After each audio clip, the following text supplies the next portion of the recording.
본문의 말씀 누가복음 19장 28절에서 44절 말씀 중심에서 예루살렘 예루살렘이라는 제목으로 함께 말씀을 통해 은혜 나누기를 원합니다. 예루살렘은 두 개의 얼굴을 가지고 있다 이렇게 표현하기도 합니다. 그래서 제목을 예루살렘 예루살렘 그렇게 정해보게 됐습니다. 두 개의 얼굴인데 그 두 개의 얼굴이 일치가 되면 얼마나 좋겠는가, 조화롭다면 얼마나 좋겠는가. 그러나 조화롭지 못했기 때문에 두 개의 얼굴이다. 얼굴을 두 개 가지고 있다. 이렇게 말을 하기도 하지요. 우리는 하나님이 창조하실 때 육과 영으로 창조하셨습니다. 그래서 눈에 보이는 육도 있는가 하면은 눈에 보이지 않는 영도 있다는 것을 우리는 분명히 기억해야 할 것입니다. 우리 몸도 겉에 보이는 것이 있고 또 우리 몸의 속의 상태도 있는 것을 생각해 볼 수가 있죠. 겉과 속이 있다는 것이죠. 이것은 결코 잘못된 것이 아닙니다. 육이 있고 영이 있고 겉이 있고 속이 있다고 하는 건 있습니다. 반드시 있어야 되죠.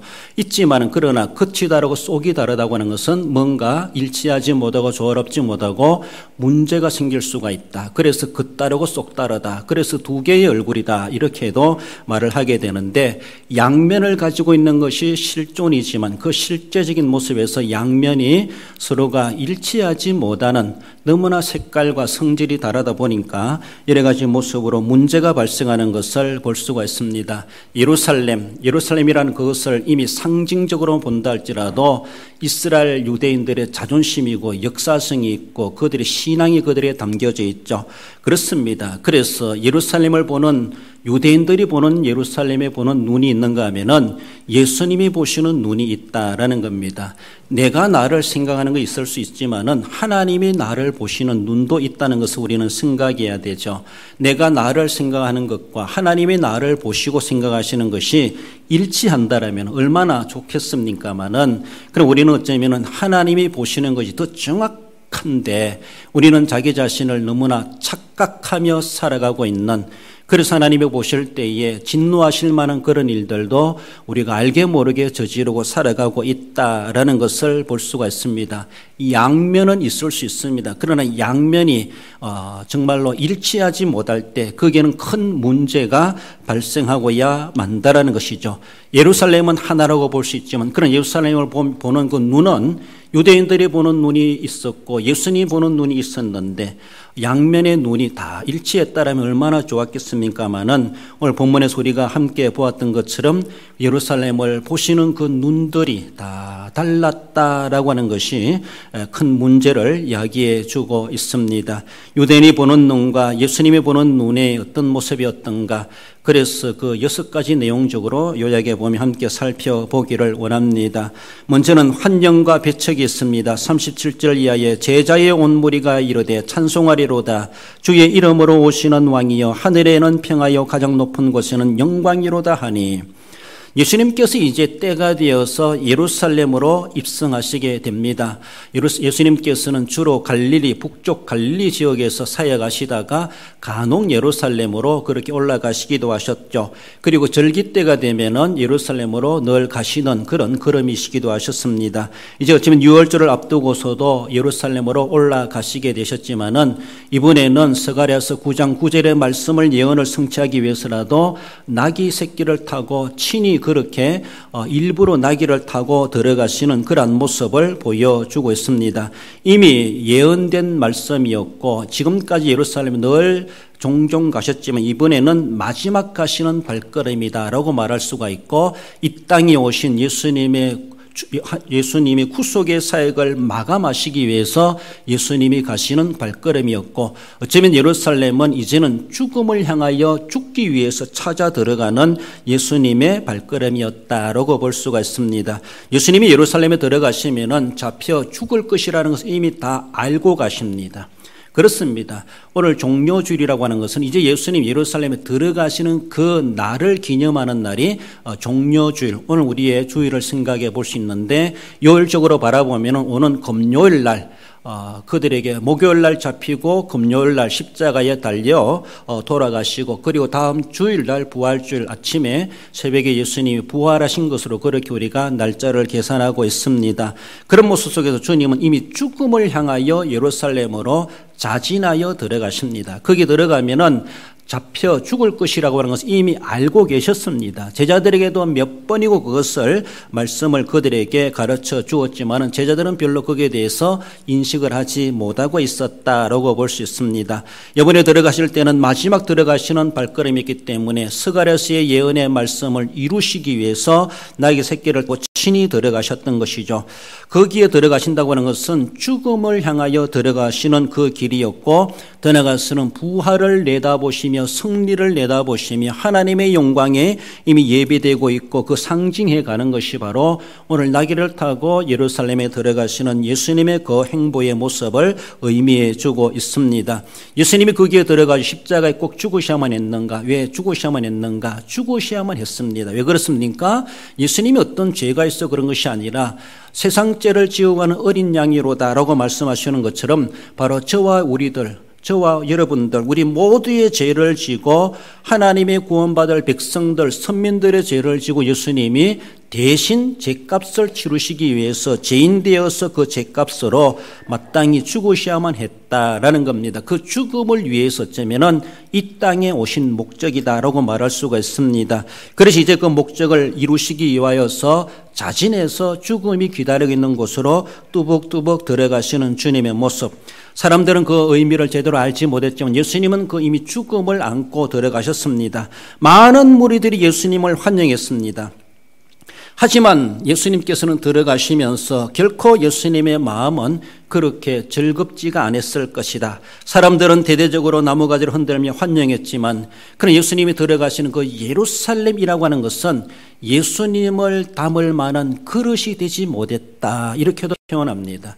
예수님은 얼마나 큰 그릇이었겠는가. 예수님을 담을 만한 예루살렘이 되지를 못했다라는 것입니다. 사람들은 어서 오시옵소서, 우리를 구원해 주시옵소서, 호산나 하면서 환영했을지 모르지만은 예루살렘은 예수님을 영접할 만한, 예수님을 담을 만한 그릇이 되지 못했고 예수님을 감당할 만한 능력이 되지 못했고 어쩌면 메시아를 맞이할 만한 그들은 준비도 되어 있지 않았다라는 것입니다. 겉으로는 환영하지만은 내면적으로는 예수님을 배척하는 것이 이미 예수님이 눈에 흔히 내다 보였고 그 내면이 실제적인 예루살렘의 모양이라고 하는 것을 말씀하고 있습니다. 누가복음 23장 21절에 보면은 그들은 소리 질러 이르되 그를 십자가에 못 박게 하소서, 십자가에 못 박게 하소서 하는지나. 요일적으로 보면 오늘 주님이 들어가실 때는 대대적으로 나무가지를 흔들며 환영했음에도 불구하고 금요일날 새벽에 가면 그 무리들이 그렇게 흔들던 그 손이 이제는 예수님 십자가에 못 박으라고 주먹질을 하며 그렇게 돌변하는 변화의 모습이 나타나게 되지요. 그렇습니다. 예수님을 환영하면서도 실제적인 내면으로는 예수님을 배척하고 예수님을 죽이려고 하는 업무를 꾸미는 일들이 있었다라는 겁니다. 예루살렘아 예루살렘아, 그렇습니다. 우리는 전인격적으로 예수님을 영접해야 되지 겉으로는 예수님 믿는 체 하면서도 실제적으로는 주님을 영접하지 못하고 그저 수박 거달기식으로 교회에 다니는 것으로 만족하고 있는 것은 아닌가. 우리 주님은 우리의 속 내부까지 다 보고 계시는 겁니다. 내가 믿음 생활 행위적으로 행하는 그 모습 그대로 주님께서 내 속을 보실 때에도 그래는 참 정직한 믿음 생활하고 있구나. 주님이 보실 때 내가 정직하게 한다라고 인정하는 것처럼 주님께서도 보실 때 나를 인정하실 만큼 전인적으로 우리 주님을 마음속에 영접하고 진심 어린 모습에서 우리는 마음이 있는 그대로 겉으로 표현하며 겉과 속이 다르지 않게 예수님을 환영하며 영접하며 주님을 섬겨가야 할 것입니다. 나아가서는 예루살렘아 예루살렘의 그 양면적인 모습은 기쁨과 눈물이 있다고 하는 것을 말합니다. 37절에 온 무리가 자기들이 본 바 모든 능한 일로 인하여 기뻐하며 큰 소리로 하나님을 찬양하며 예수님께서 예루살렘에 입성하실 때 많은 무리들이 그렇게 기뻐했습니다. 예수님의 능한 일로 인하여 예수님이 지금까지 사역하셨던 것을 그들은 경험자들이 있을 수가 있고 지금 예수님께 직접 병 고침을 받은 사람일 수도 있고 예수님이 어떤 분이신가 무리들은 이미 다 알고 있다라고 말할 수가 있습니다. 그들이 본 바 모든 능한 일로 인하여 그 예수님이 이제 예루살렘에 들어오신다. 절기에 따라서 이곳에 오신다. 그들은 그렇게 환영했고 막 기뻐했다라는 것입니다. 큰 소리로 하나님을 찬양했다. 그렇게까지도 표현하고 있습니다. 수많은 무리들이 주님 입성을 그렇게 기뻐하셨습니다. 기뻐했습니다. 그러나 실제적으로 예루살렘 실제적으로 주님을 맞이할 만한 준비되지 못했고 도리어 실제적인 감정은 그들에게 눈물이 나게 되는 통곡을 하게 되는 이것이었다라는 것을 보여줍니다.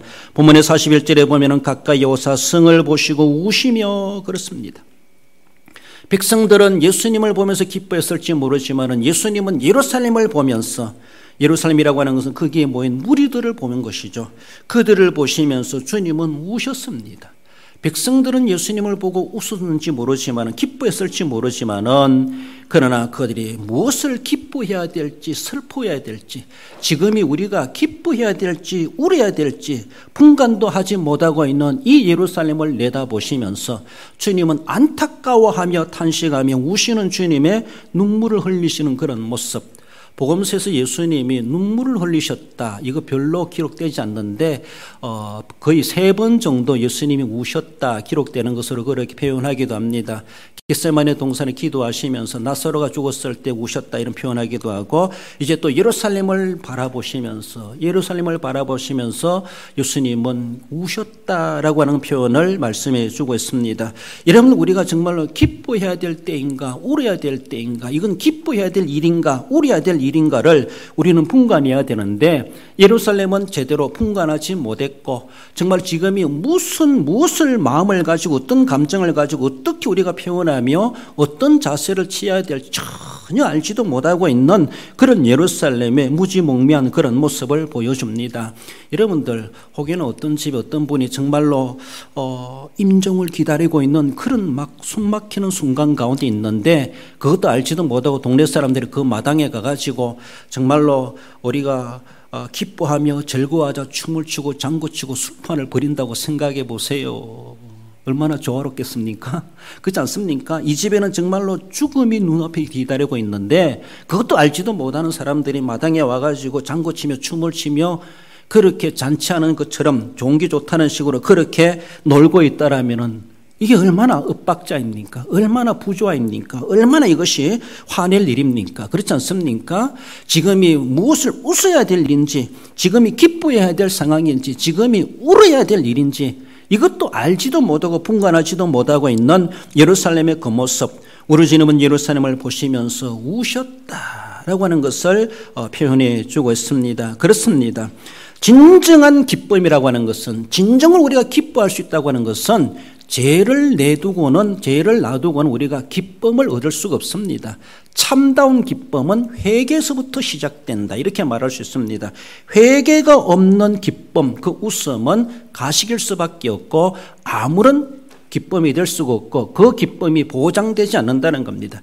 진짜 기쁨이라고 하는 것은 내가 제사함 받는 것, 내가 죄를 묻어두고 기뻐하는 것이 아니라 죄가 발각되지 않은 것 기뻐하는 것이 아니라 죄를 다 자백하고 고백하고 용서받았을 때 내가 하나님 앞에 회개하고 났을 때 주시는 그 기쁨, 이것이 진정한 우리가 가져야 될 기쁨이라는 것이죠. 그 기쁨이 되어야 되는데 예루살렘은 회개는 고사하고 그저 끝으로 드러나는 것만 바라보면 그들은 기뻐하며 환영하며 찬양하며 했다라는 것이죠. 주님은 그 찬양 받으시겠습니까? 주님은 그들의 춤추며 기뻐하는 것을 기쁘다고 받으시겠습니까? 주님은 도리어 그 모습을 보시며 눈물을 흘리셨다라고 하는 것을 보여주고 있습니다. 예루살렘은 이렇게 너무나 양면적인 모습에서 조화롭지 못했다라는 것을 말씀합니다. 나아가서 세 번째로는 웃음과 시기가 있다고 하는 것을 말씀하죠. 요한복음 12장 우리 읽어봅시다. 12절부터 명절에 온 큰 무리가 예수께서 예루살렘으로 오신다는 것을 듣고 종려나무 가지를 가지고 맞으러 나가 외치되 호산나 찬송하리로다. 주의 이름으로 오시는 이 곧 이스라엘의 왕이여 하더라. 종려나무 가지를 가지고 예수님이 오시는 환영했다. 여기서 종려란 말이 이렇게 인용돼서 우리의 종려주일이라는 말을 하게 되었다. 그렇게 보고 있습니다. 요한복음에서는 예수님이 낙이 타고 들어가셨을 때 많은 사람들이 종려나무 가지를 가지고 흔들며 호산나 찬송하리로다. 주의 이름으로 오시는 이 곧 이스라엘의 왕이요라고 하며 감히 이렇게 그들은 찬송을 했다라는 겁니다. 여러분들, 호산나란 말을 인간에게 할 말이 아닙니다. 우리를 구원해 주세요 이런 말입니다. 이것은 인간에게 그런 말을 한다는 것은, 그러니까 유대 종교 지도자들이 화를 내지 않습니까? 참나마도다. 자기한테 호산나라고 부르시는데 예수님이 가만히 있으니까 네가 하나님이냐? 유대 종교자들이 바라볼 때는 그렇게 인정되는 겁니다. 가만히 놔두면 안 된다는 것이죠. 나에게 돌릴 찬양이 아니고 그건 하나님께 돌릴 찬양의 소리인데 왜 내게 하느냐, 내게 하지 말아라고 말렸어야 되는데 안 말리는 그런 모습을 보면서 유대 종교 지도자들이 예수님을 더 미워하는 것이죠. 자기들이 섬기는 여호와 하나님께만 돌려드려야 될 용어인데 예수님이 그것을 받으신다는 것이죠. 그들이 노래하는 것을 보면서도 예수님 아무 제재를 안 하시니까 유대 종교 지도자들은 예수님을 신승모독하는 자로 그렇게 종교적인 재판을 이야기하는 것을 볼 수가 있습니다. 그렇습니다. 종려나무 가지고 흔든다는 것은 개선 장군이 전쟁에서 승리하고 돌아올 때 온 백성들이 승리하고 돌아온 그 부대를 맞이하는 그런 환영하는 그런 모습이기도 합니다. 번영을 상징하기도 하고 이렇게 축복을 상징하기도 하는 종려나무 가지, 그들이 예수님이 오심에 대해서 그들의 퍼포먼스, 액션, 그들의 외적으로 드러나는 모습들은 상당히 거창했습니다. 그래서 그들은 그들의 기뻐하며 웃음이 넘쳐나는 춤을 추는 그런 상황이었음을 볼 수가 있죠. 기뻐하고 웃는 것은 지극히 긍정적이고 좋은 모습이다라고 말할 수 있습니다. 우리가 할 수 있으면 우리는 사도 바울이 가르치는 것처럼 항상 기뻐하라. 우리는 항상 기뻐할 수 있어야 되죠. 그 기쁨이 우리의 입가에, 우리의 눈가에, 우리의 모습에서, 우리 이목구비에서 웃음으로 증거되어지고 나타내고 기쁨을 표현할 수 있다고 하는 것은 지극히 우리가 가져야 될 자세이기도 하고, 어려움이 있고 힘든 일이 있고 슬픈 일이 있다 할지라도 기쁨을 잃지 말고 우리는 살아가는 것은 기본 자세이기도 합니다. 그렇습니다. 기뻐하고 웃는 것은 지극히 긍정적이고 신앙의 자세이기도 하고 또 좋은 모습이지만은, 그러나 겉으로는 웃으면서도 내면적으로는 이를 갈고 있다라고 생각해 본다라면은 이것은 뭔가 맞지 않는 것은 아닌가라는 것입니다.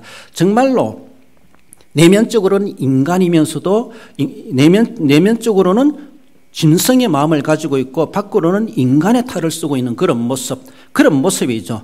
이런 모습 속에서 정말로 겉으로는 웃으면서도 내면적으로는 이를 갈고 칼을 갈고 있다고 생각하는, 이것만큼 위선이 어디 있겠습니까? 이것만큼 거짓이 어디 있겠습니까? 이것만큼 속임수가 어디 있겠습니까? 이것만큼 불이라, 이것만큼 불량한 짓이 어디 있겠습니까? 그렇습니다. 예루살렘은 바로 그랬다는 것입니다. 겉으로 보기에는 그렇게 웃고 기뻐하고 노래하고 찬송하고 잔치하는 모습이었지만은 예수님이 예루살렘의 내면을 바라보실 때는 그들은 칼을 갈고 있었다는 것이죠. 그들은 이를 갈고 있었다는 것이죠. 그렇습니다. 짐승의 인간의 탈을 쓴 짐승과도 같은 그런 예루살렘의 그런 모습, 웃음이 있고 시기가 공존하고 있는 예루살렘의 그 모습을 보시면서 주님은 탄식하지 않을 수가 없었다라는 것입니다. 39절 말씀에 무리 중 어떤 바리새인들이 말하되 선생이여 당신의 제자들을 책망하소서 하거늘, 그 호산나 찬송하는 소리를 자기는 못 듣겠다는 것입니다. 어떻게 당신이 그 소리를 들을 수가 있느냐, 그런 찬양을 받을 수가 있느냐, 그런 찬양을 받는 당신이 잘못됐다라고 하면서 예수님을 정죄하는 유대 바리새인들의 그런 모습을 말씀하죠. 누가복음 22장 1, 2절에 이렇게 말합니다. 유월절이라 하는 무교절이 다가오매 대제사장들과 서기관들이 예수를 무슨 방도로 죽일까 궁리하니. 그렇습니다. 무리들은 환영하는데 종교 지도자들은 예수님을 죽일 방도를 찾느라고 혈안이 되어 있습니다. 예수님을 죽이려고 음모를 꾸미고 예수님을 죽이려고 작전을 꾸미는 이러한 모습들, 그렇습니다. 겉으로는 웃고 기뻐하고 잔치하고 찬양하고 노래하는 것 같지만은 그 실제적으로 예루살렘의 권세를 가지고 있는 자들은 예수님을 죽일 방도를 찾고 있었다는 겁니다. 이런 모습이 바로 예루살렘이었다라는 것이죠. 겉으로는 웃으면서도 속으로는 칼을 갈고 이를 갈고 있는 예루살렘, 예수님은 그것을 보고 계셨다라는 겁니다. 나아가서 네 번째로는 예루살렘은 거룩함과 불길이 공존하고 있었다는 겁니다. 여러분들, 예루살렘이 어떤 곳입니까? 예루살렘은 다윗 시대부터 예루살렘이라는 것이 실제적으로 등장하게 되는 것을 볼 수가 있죠. 다윗이 왕이 되고 나서 여부서 토인들이 거기에 살고 있을 때 그것을 정복하고 예루살렘을 자기가 정복하고 자신의 도읍지로 삼게 됩니다. 그래서 예루살렘에 궁궐을 세우게 되죠. 그래서 예루살렘에 그가 통일왕국 33년간 거기서 나라를 통치하게 됩니다. 그전에서는 헤브론에서 유다 지파를 중심으로 7년여 동안 다스렸지만은 이제 이스라엘 전체를 다 아우르는 통일왕국을 이루면서 헤브론이 아니라 예루살렘을 도읍지로 삼고 거기에다가 궁궐을 세우고 거기서 자신의 남은 생애 33년간의 이스라엘을 통치하게 됩니다. 그래서 그때부터 예루살렘이 이스라엘의 중심지가 되게 되지요. 수도가 되어지죠. 그뿐만 아니라 그의 아들 솔로몬이 왕이 되면서 예루살렘 성전을 짓게 됩니다. 다윗이 그토록 짓고 싶어 했지만은 너는 궁궐 짓는 것으로 끝내라. 하나님 그렇게 허락하셨고 너의 아들이 성전을 짓게 해주겠다라고 했습니다. 그래서 다윗이 성전을 짓지 못했지만은 그곳에는 궁궐이 있고 하나님의 성전이, 최초의 성전이 세워진 장소가 바로 예루살렘이죠. 명실상부한 정치, 군사, 종교 모든 중심지가 바로 예루살렘이 바로 다윗 시대부터 그렇게 부각되게 되었다라고 볼 수가 있습니다. 그 예루살렘은 하나님이 임재하시는 거룩한 도성으로도 상징되고 있고 그 예루살렘은 하나님의 나라의 이름으로도 그렇게 인용되고 상징되기도 한다라는 것이죠. 하나님의 나라를 새 예루살렘이다 이렇게 표현하지 않습니까? 그만큼 예루살렘이라는 것은 거룩성을 나타내고 있습니다. 거룩함을 나타내고 있습니다.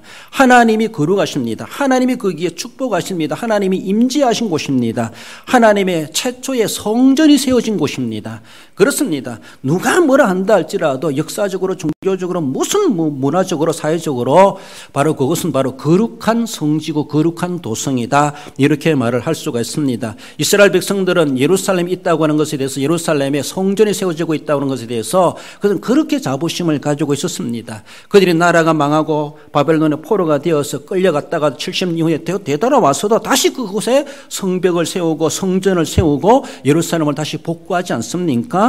그런 모습입니다. 바로 예루살렘은 거룩을 상징하는 도성이다 이렇게 말을 할 수가 있습니다. 역대하 3장 1절에 보면은 솔로몬이 예루살렘 모리아산에 여호와의 전 건축하기를 시작하니 그곳은 전에 여호와께서 그의 아버지 다윗에게 나타나신 곳이요 다윗이 정한 곳이라 그렇습니다. 올 새벽에도 우리가 말씀을 나눴지만은 아라우나의 마당 타작 마당에 가서 번제를 드렸을 때 하나님이 재앙을 그치게 하셨고 그곳을 바로 솔로몬은 아버지가 정한 곳으로서 그곳에 성전이 세워지는 현장이 되겠던 그 말씀을 역대하 3장 1절에서는 그렇게 표현해 주고 있습니다. 이렇게 거룩한 도성이었습니다. 역사적으로 예루살렘은 자부심이 있는 이스라엘 유대의 백성들에게 그들이 흩어진 디아스포라로 살아간다 할지라도 예루살렘으로 돌아가야지. 예루살렘을 위해서 그들은 기도하고 예루살렘의 회복을 위해서 기도하고 예루살렘을 자신의 정말로 고향으로 삼고 그렇게 헌모한 도성이 바로 예루살렘입니다. 그만큼 자기의 자존심이요 자부심이요 그들의 명예요 저들의 권세요 모든 것이 집중되고 내용적으로는 정말로 거룩함이 함축되어 있는 곳이 바로 예루살렘이었습니다. 그 예루살렘에 예수님이 들어가시는데 그래 예수님은 예루살렘 어떻게 평가하십니까? 누가복음 19장 45절 이하에 보면 성전에 들어가사 장사하는 자들을 내쫓으시며 그들에게 이르시되 라는 것이죠. 너희는 강도의 소굴을 만들었도다 하시니라. 그렇습니다. 이곳은 만민이 기도하는 집이고 하나님이 계신 곳인데 너희들은 이 거룩한 도성을 거룩한 성전을 이렇게 강도의 소굴로 만들었도다. 더 이상 하나님이 거하시는 곳이 아니고 더 이상 거룩하다 할 만할 수가 없고 그들은 거룩한 도성이라고 생각했을지 모르지만은 그래서 그 성전에는 아무나 출입할 수가 없고 이방인들이 들어갈 수가 없고 여인들이 들어갈 수가 없고 유대인 종교 지도자들만이 들어갈 수 있는 영역이 따로 있었습니다. 그만큼 그들은 엄격하게 예루살렘 성전을 관리해 왔고 거룩한 도성으로 생각해 왔지만은 예수님이 들어가셨을 때 그들에게 선포해 주시는 말씀은 너희들은 거룩한 도성을 강도의 소굴로 만들었도다. 어찌 이곳이 거룩하다 말할 수 있겠느냐라는 것입니다. 여러분들, 진정한 거룩함은 부정함을 내버려 두고는 거룩하다 할 수 없습니다. 부정을 척결했을 때 진정한 거룩함이 드러나게 되어 있다는 것을 우리는 알아야 될 것이죠. 우리는 예수님의 피로 거룩함을 입은 자들입니다. 우리가 거룩하지 못해서 거룩한 것이 아니라 우리 속에 있는 부정함을 내버려 두고 거룩함을 자랑하려고 하니까 안 된다는 것이죠. 우리는 주님의 이름으로 거룩하게 살아가야 되는데 늘 세상은 우리를 부정하게 만들고 흠과 티가 있게 만들고 먼지 않게 만들고 오염되게 만드는 세상 가운데 살아갑니다. 그럼 우리는 늘 회개해야 되고 늘 주님 앞에 나를 거룩하게 하신 거룩함을 내가 지켜가야지, 더 거룩해지기보다는 거룩해진 그 상태만을 지켜가는 것도 쉽지 않은 모습입니다. 거룩한 도성이 강도의 소굴로 만들어 놓았다고 주님은 그것을 책망하지 않습니까? 그렇습니다. 예루살렘을 자랑거리가 아니라는 것이죠. 강도의 소굴이 무슨 자랑거리냐는 것이죠. 주님의 눈에는 그것이 바로 불결하게 보이고 부정하게 보이는 도성이었다라는 것입니다. 회개하지 않고 우리 속에 그러한 더럽고 추잡한 것들을 내버려 두고는 겉으로만 금칠해가지고 도금해가지고 그렇게 거룩하고 화려하다 자랑할 수가 없다는 것이죠. 주님은 그것을 다 보고 계시다는 것이죠. 너는 거룩한 도성이 아니라 강도의 소굴이구나. 주님 이렇게 보시면서 안타까워하시는 예루살렘의 그 모습이 우리의 마음의 모습은 아닌가를 생각해 볼 때 우리 속의 부정함을 다 척결해내야만이 우리 주님이 그래서 우리 마음에도 거룩한 도성이다 말씀하실 수가 있지 않겠는가라는 겁니다. 다섯 번째로는 평화와 전쟁이 있다고 하는 것을 말씀합니다. 38절에 하늘에는 평화여 가장 높은 곳에는 영광이로다 라고 하며 이 백성들은 이제 우리는 평화롭다. 그들은 평화를 노래했습니다. 우리는 평화롭다. 이만한 평화가 어디 있겠는가. 예수님의 능하신 일을 본 사람들입니다. 예수님이 이 나라에 이제 이 나라에 오셔서 이렇게 예루살렘으로 들어오시는 모습을 보면서 이만한 행복이 어디 있겠는가, 이만한 평화가 우리나라에 어디 있겠는가. 상황이 없다 할지라도 로마가 있다 할지라도 예수님이 우리와 함께 계시다면은 그들은 평화할 수밖에 없고, 그래서 하나님 앞에 가장 높은 곳에는 영광이로다라고 하며 그렇게 찬양하는 이러한 모습들을 볼 수가 있죠. 맞습니다. 예수님이 이 땅에 평화의 왕으로 오셨습니다. 하나님께 영광이 되기 위해서 이 땅에 인간의 몸을 입고 오시기도 하셨습니다. 그래서 하나님께 영광이요, 땅에서는 기뻐하심 입은 사람들에게 평화로다라고 말씀하시는 것처럼 평화가 없는 이 땅에 평화를 주시기 위해서 주님은 오셨고 평화의 제물 되셔서 십자가에 달려 친히 구속의 제물이 되셨다라고 하는 것을 성경은 분명히 우리에게 말씀하십니다. 그가 채찍에 맞음으로 그가 고난을 당하심으로 우리가 나음을 얻고 우리가 평화를 누리게 되었다고 하는 것을 이미 우리에게 말씀해 주고 있습니다. 그것을 위해서 주님은 고난을 자처하셨고 그것을 위해서 예루살렘에 들어가시게 되셨고 그것을 위해서 십자가에 달려 돌아가셔야만 했습니다. 마다하지 아니하고 그것이 아버지의 뜻이기 때문에 우리에게 평화를 주시기 위해서 주님은 친히 죽음을 향하여 들어가신 우리 주님이십니다. 그렇습니다. 평화를 우리는 노래해야 되고 평화를 추구해야 되고 우리는 어떻게 하든지 전쟁하지 않고 평화를 유지해 갈 수 있다는 얼마나 좋겠는가. 최상의 방법이다라고 말할 수가 있습니다.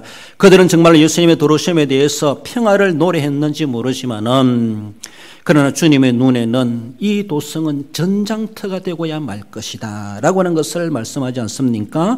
42절에 너도 오늘 평화에 관한 일을 알았더라면 좋을 뻔하였거니와 지금 내 눈에 숨겨졌도다. 사람들은 평화를 노래할지 모르지만은 예루살렘은 평화에 관한 일을 알지를 못하고 있습니다. 평화에 관한 일에 대해서 준비하지 못하고 있고 그에 대해서 아무런 대비도 하지 않고 있는 예루살렘. 그러면서 평안을 노래하고 평안을 추구하고 있는 그런 모습. 여러분 우리는 내가 좋다고 해서 추구하고 그것을 구할 수가 있습니다. 좋으면 구해야 되죠. 좋은 것을 우리는 간구해야 되죠. 그러하면서도 우리는 뭔가 그에 대해서 걸맞는 행동과 삶이 동반돼야 됩니다. 그래서 기도만 한다고 된다고 생각하기보다 물론 기도만 하나님이 들으십니다. 우리가 꼭 구해야 주시는 하나님이 아니시기도 하시지만은 내가 기도한다라면 하나님 분명히 넌 이렇게 해라 지혜 주시는 것이 있습니다. 성령의 감동이 있습니다. 행동적으로 해야 될 방안도 하나님 우리에게 깨우쳐 주실 것입니다. 그렇다면 그것이 정말로 감당할 수 없는 일이랄지라도 하나님이 감동 주신다면 우리는 그것을 해보았을 때 그것을 통해서 하나님이 내 기도가 응답되게 하신 하나님의 원리요 방법이 거기에 적용될 수 있다는 것을 우리는 알아가야 할 것입니다. 이 백성들은 평화를 노래하고 하늘의 영광을 노래하고 있을지 모르지만은 실제적으로 자기들 앞에 전쟁이 도래되고 있고 전쟁이 임박하고 있다고 하는 것도 아무런 생각지도 못하고 전쟁을 대비할 만한 아무런 준비도 하지 못하고 그저 평화만을 앉아서 추구하는 그런 모양새, 이것이 바로 이스라엘의 모양이었다는 겁니다. 겉으로는 평화를 좋아하지만은 이미 그 도성이 무너질 것도 알지도 못하고 여기에 전쟁터가 될 것도 알지도 못하고 그것이 일촉즉발 눈앞에 다가오고 있는 것을 주님은 보고 계십니다. 그러니까 평화가 있고 전쟁이 있는 이 현장을 내다보시는 주님은 슬퍼하실 수밖에 없으셨다라는 것이죠. 평화에 관한 일을 좀 알면은 좋겠는데 알지를 못하고 평화만을 추구하고 있는 그런 모습, 좋을 뻔하였거니와 지금 내 눈에 숨겨졌도다. 평화가 있음에도 불구하고 눈뜬 맹인과도 같이 못 보고 있다는 겁니다. 평화가 들어옴에도 불구하고 들어오는 호박덩이를 발로 걷어찬다는 식으로 평화의 왕으로 들어오시는 주님을 그들은 평화의 왕으로 영접하지 못하고 있는 그 모습을 말씀하지 않습니까? 진짜 평화가 어디에서부터 오는가를 알지도 못하고 있는 것들, 구하면서도 진정한 평화의 주권자이신 하나님에 대해서 그들은 알지를 못했고 그 평화의 주권자 예수 그리스도를 이 땅에 지금 보내셨고 예루살렘에 들어가게 하심에도 불구하고 예루살렘은 평화를 원하면서도 평화의 주권자 예수님을 영접하지 못하고 있는 그런 모습, 너무나 안타까운 모습, 내 눈에 숨겨졌도다. 눈 뜨고도 못 보는 그런 예루살렘의 그 모습을 주님은 안타까워하고 있습니다. 그렇습니다. 그 길을 보지 못하고 있는 그들의 그 안타까운 영적 맹인된 예루살렘을 보시는 주님의 모습이죠. 그렇습니다. 진정한 평화는 예수님께 있다는 사실 우리는 알아가야 할 것입니다. 가정의 행복도, 직장의 원만한 생활도, 우리 인생의 행복도 예수님 없이는 있을 수가 없다는 사실, 물질이, 건강이, 세상의 어떤 환경, 조건, 인프라가 나를 행복하게 해줄 수 있는 것이 결코 아닙니다. 일시적으로 주어질지 모르지만 영원히 보장되지 않습니다. 우리 영원한 행복과 영원한 평화는 오직 예수 그리스도로 말미암아 시작되고 예수님으로 말미암아 완성되고 영원히 이어져 간다는 사실을 성경은 분명히 우리에게 말씀하십니다. 예수님을 영접하고 예수님을 받아들이면 거기에서 진정한 평화를 위해서 오신 예수님 우리에게 평화를 주시고야 마시는데, 그러나 그들은 눈이 숨겨져 있기 때문에 그들은 눈 뜨고도 보지 못하고 있는 이 안타까운 모습, 어쩌면 그 모습이 우리의 모습은 아닌가. 그 예수님을 믿는다고 믿으면서도 평화를 추구하지 못하고 불화하며 갈등과 시기하며 어쩌면은 전쟁 같은 전쟁의 삶을 살아가는 우리의 모습들은 있지 아니한가라는 겁니다. 마지막으로 그 예루살렘은 건재함과 폐허가 공존하고 있다는 것을 보여지고 있습니다. 마가복음 13장 1절에 보면 선생님이여 보소서 이 돌들이 어떠하며 이 건물들이 어떠하니까 예수께서 이르시되 돌 하나도 도리에 남지 않고 다 무너뜨려지리라. 제자들, 사람들이 예수님이 예루살렘에 가까이 오셨을 때 예수님 이 도성을 보세요. 이 예루살렘을 보세요. 이 돌들이 어떤 걸 보세요. 얼마나 대단합니까? 그렇습니다. 참 대단하게 지어놓는가 봅니다. 이 돌들이 어떠하면 이 건물들이 어떠합니까? 자랑하는 소리입니다. 자랑하는 소리. 어느 나라에 이런 건물이 있겠습니까? 이런 것이 있겠습니까? 정말 의미적으로도 하나님이 임하시는 거룩한 도성입니다. 우람하게 지어놓은지 모르지만 그것을 그렇게 그들은 자부하고 자랑했습니까? 우리나라의 제일 높은 빌딩이 몇 층입니까? 우리나라 아무리 제일 높은 빌딩이라 할지라도 뭐 미국이나 저 중동에 갖다 놓으면은 사실 게임도 안 된다 이렇게 말할 수가 있겠죠. 도토리 키재기일 수밖에 없는데 그것이 뭐 그렇게 자랑스러운지, 그렇게 그들은 자존심이었습니다. 유대인들, 제자들도 그렇게 참 흥분할 정도로 우리가 예루살렘에 가서 그 건물을 볼 수 있다니, 그저 시골 같은 갈릴리만 있다가 예루살렘에 오니까 그들 흥분됐을지 모릅니다. 저것이 예루살렘이구나 라고 하면서 그 건물만 봐도 그들은 막 내가 이 나라의 백성이 되었고 내가 이 도성에 와 있다는 그 자체만으로도 그 얼마나 흥분되고 자부심이 있었겠습니까? 그래서 예수님 보세요. 예수님 안 봅니까? 다 보고 있음에도 불구하고 예수님 보세요. 얼마나 대단합니까? 이곳이 예루살렘입니다. 막 이렇게 자랑하시는데 예수님 좀 박자 맞춰가지고 그래 좋다 이렇게 하시면 얼마나 좋겠는가. 예수님은 엉터당터하는 말씀을 하십니다. 돌 하나도 도리에 남지 않고 무너지리라. 예수님 참 기분 얼마나 안 맞춰주시는지 제자들의 말에 찬불 끼얹듯이 예수님이 완전 반대되는 말씀을 하십니다. 예수님 기분 맞춰주고 싶은 마음이 아니었나 봅니다. 그 도성을 바라보시면서 그 도성, 그 돌을 자랑하느냐? 돌 하나도 도리에 남지 않고 다 무너뜨려지리라. 백성들은 건재한 예루살렘을 그렇게 자랑했습니다. 그것이 내일이면 돌 하나 도리에 남지 않고 무너질 것은 내다보지 못하고 지금 걸출하게 세워진 그것만 자랑하고 있는, 것만 보고 있는 예루살렘, 지금 그것이 허물어지고 있는 것은 보지 못하고 있는 이 무지한 백성들, 오늘 본문의 43절에서도 날이 이럴지라 내 원수들이 토둔을 쌓고 사면으로 가두고 또 너와 내 자식들을 땅에 메어치며 돌 하나도 도리에 남기지 아니하리니 이는 내가 보살핌 받는 날을 알지 못함을 인함이니라고 말씀하고 있습니다. 예수님은 예루살렘의 종말을 선언하고 있습니다. 종말을 선언하고 있습니다. 우리는 오늘 건강한 걸 자랑할 수 있는 것이 아닙니다. 물질하고 난 아무 탈이 없습니다. 나는 사실 교회 안 가도 아무런 탈 없이 잘 살아가고 행복합니다라고 할지 모르지만은 그 행복이 언제까지 갈지, 그렇게 쌓아놓은 재물이 언제 나를 그것이 내 생명을 보장해 주는가? 그렇지 않다는 것이죠. 너무나 어리석게 썩은 동아줄을 가지고 생명줄인 줄 잡고 살아가는 어리석은 인생들이 얼마나 많은지 주님은 그것을 보십니다. 건지한 것 자랑할 거 없습니다. 언젠가 우리도 무너질 도성일 수밖에 없다는 사실을 바라볼 때 정말로 하나님이 인정하지 않는 도성이라면 그것은 결국은 폐허가 되고 말 것이다 라는 것이죠. 초막이나 궁궐이나 그 어디나 하나님이 계신 곳이 하나님 나라라는 것이죠. 그렇습니다. 우리는 부유하게 살고 건강하게 살고 많은 권세를 누리고 사는 것도 필요합니다만 과연 내가 가지고 있는 그곳이 그저 건재함만을 자랑하기보다 거기에 예수 그리스도가 계신가? 평화의 추구, 평화의 주권자 주님이 계신가? 정말로 그곳에 진정한 주권자, 생사화복의 주권자 하나님을 모시고 있는가? 그렇지 않다라면은 폐허가 되고야 말 것이다. 그렇습니다. 스스로 속이지 말라. 너희들이 심은 대로 거두리라.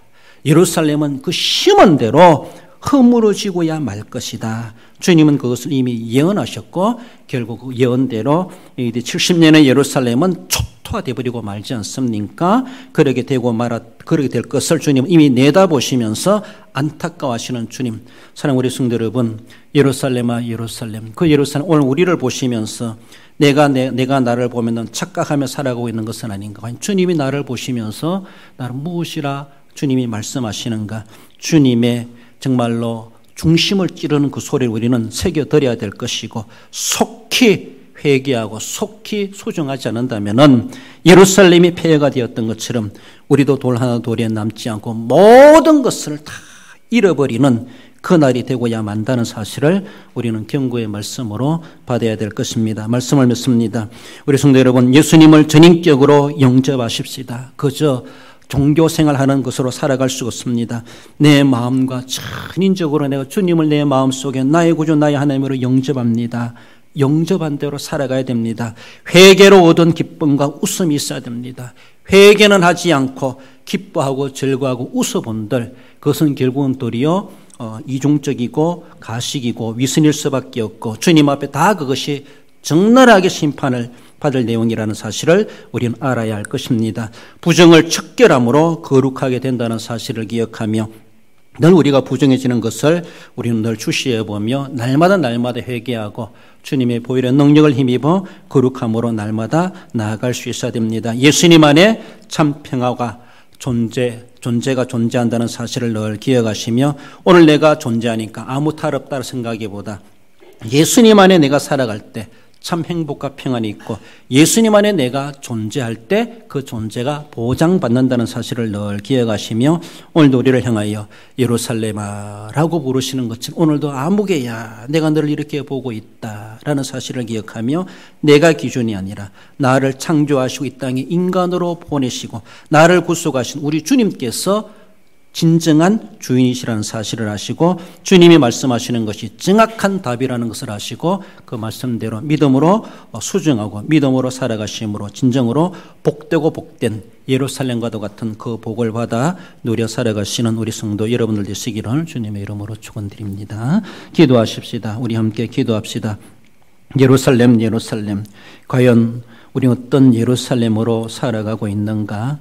자기 착각 속에 화려한 것만 자랑하고 육체만 자랑하고 종교 생활로 자랑하고 있는 것은 아닌가? 주님이 보실 때 그것이 자랑거리가 된다면 얼마나 좋겠습니까?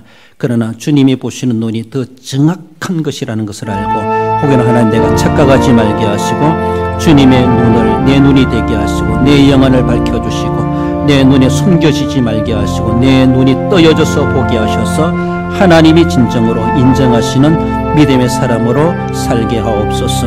하나님 인정하시는 거룩한 도순과도 같은 그런 예루살렘 된 인간의 삶 자신이 되길 위해서 우리 함께 가슴에 손을 모으고 기도하십시다. 우리 하나님 아버지 은혜를 감사드립니다. 예루살렘 하나님 많은 사람들이 예루살렘에 모여들고 그렇게 위대한 도성으로 보고 있지만 예루살렘에 입성하신 우리 주님은 그렇게 마음이 기뻐하지 않았고 눈물을 흘리실 수밖에 없었다는 것을 보여주고 있습니다. 우리 주님 오늘도 내 마음속에 들어오시고 우리 가운데 들어오실 때에 주님은 무엇을 보실까? 어떤 감정을 가지실까? 묵상해 봅니다. 주님의 눈에 눈물 나게 하는 것은 없는가 돌아봅니다. 주님 용서하시고 새롭게 하시고 진정한 거룩함을 지켜갈 수 있도록 성령으로 인도해 주시길 원하오며 거룩하신 예수님의 이름으로 기도 올리옵나이다. 우리 하나님 아버지 은혜를 감사드립니다. 하나님의 거룩한 도성으로 예루살렘을 세워주신 우리 하나님 뿐만 아니라 예수님의 보혈의 능력으로 우리를 구속하시고 거룩한 새 예루살렘처럼 우리를 하나님의 사람 되게 하신 것을 기억합니다. 하나님 이름만 가지고 있지 말게 하시고 겉으로 화려한 것만 자랑하지 말게 하시고 주님이 보시는 그 눈 그대로 정확하고 올바른 예루살렘으로 우리가 새로워지게 하시고 하나님이 거하시고 하나님의 영광이 가득한 하나님의 사람들의 마음과 그 인생의 삶을 우리가 바르게 살아갈 수 있도록 성령으로 역사해 주옵소서. 예루살렘에 입성하신 주님 우리 마음 가운데 입성하여 주셔서 우리를 깨끗하게 하시고 하나님의 자녀로 날마다 거듭나며 성령의 이끌마다 살아가기에 부족하지 않도록 우리 하나님 도와주옵소서. 몸이 아파 손 얹어 기도하며 소원이 있어 가슴에 손을 모아 기도하오니 하나님 저희들이 기도한 대로 믿음대로 되게 해 주시기를 원하오며 예수님의 이름으로 기도드리옵나이다. 아멘.